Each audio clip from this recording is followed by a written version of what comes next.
السلام عليكم. لا تنسوا الاعجاب بالفيديو والاشتراك في القناة تشجيعا لنا لنستمر بنشر المزيد إن شاء الله. Emergency response team, what's the situation? We need an ambulance now. A trainer's been pulled under. This is what happens when the creature you trust most suddenly turns on you. Jessica Radcliffe was no thrill seeker. She was a marine biologist, a perfectionist, someone who believed that understanding and routine could tame even the most powerful predator. And for years, it seemed like she was right. Every day, she stepped into a tank with a 12,000-pound killer whale named Mallow. They danced, performed, trusted each other. Children laughed, cameras flashed, and behind the glass, no one questioned it. Until one day, in front of a sold-out crowd, everything changed. No warning, no misstep, just a sudden snap, a shift in the water, and then a silence so loud it swallowed the stadium whole. Why did Mallow, the orca she trained and loved, suddenly attack? Was it instinct, revenge, or something even darker no one dared to say out loud? This is the horrifying final story of Jessica Radcliffe, and it will change how you see animal entertainment forever. She trusted him. More than that, she loved him. Not just as a performer, not as a wild animal, but as a partner, as family. He was the centerpiece of the park, the headliner, the main event, the orca that brought in thousands of guests each week. He performed flawlessly for years, until one day, in front of a full crowd of families, children, and cameras, that trust was shattered. In seconds, what should have been a joyful performance turned into a nightmare. Screams replaced cheers, water turned red, and a young woman full of life was gone. This is the story of Jessica Radcliffe. It isn't just about her death. It's about the warnings we ignored, the choices we made, and the truth we tried to hide. Jessica Radcliffe was raised just outside of Santa Cruz, California, with the Pacific Ocean practically in her backyard.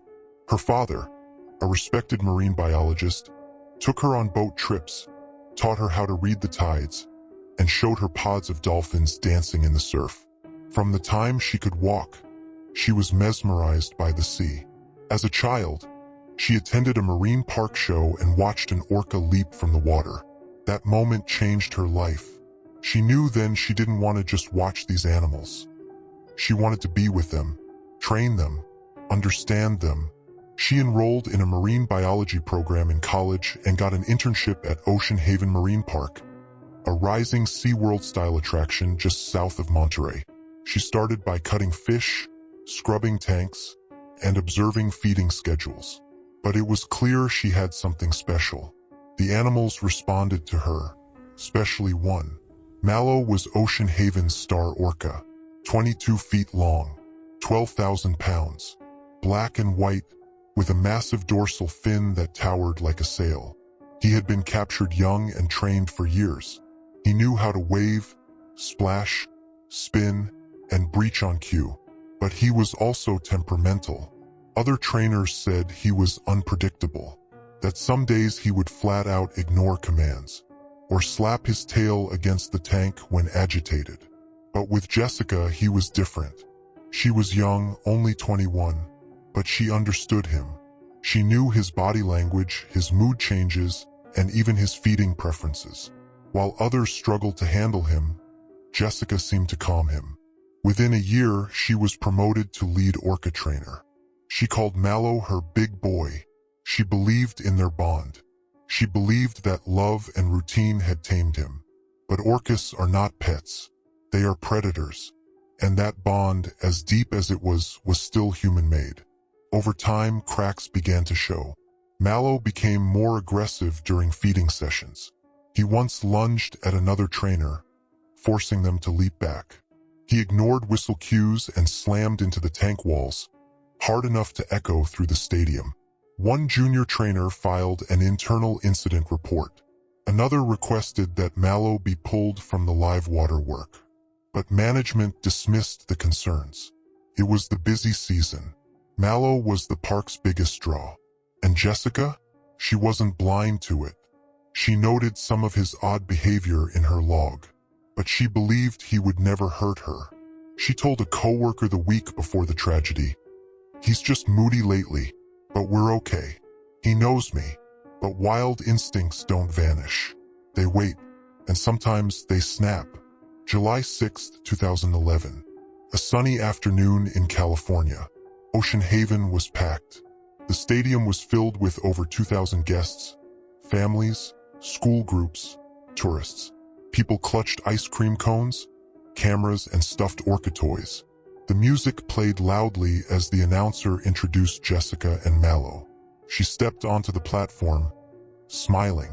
The crowd roared. Mallow surfaced beside her. The show went smoothly at first. Mallow did every trick on cue.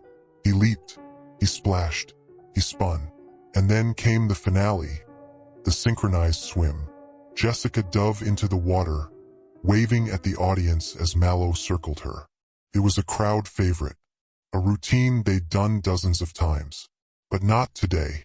Mallow stopped circling. In a flash, he lunged. His jaws clamped down on Jessica's torso.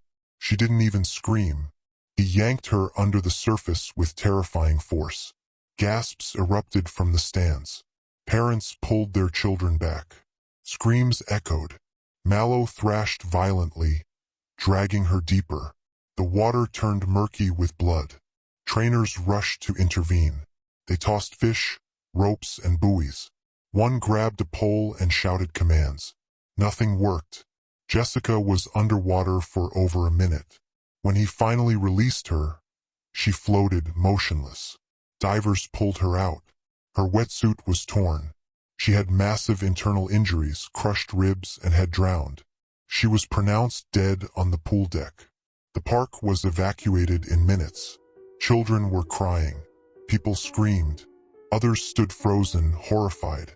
Ocean Haven released a bland statement. A tragic accident.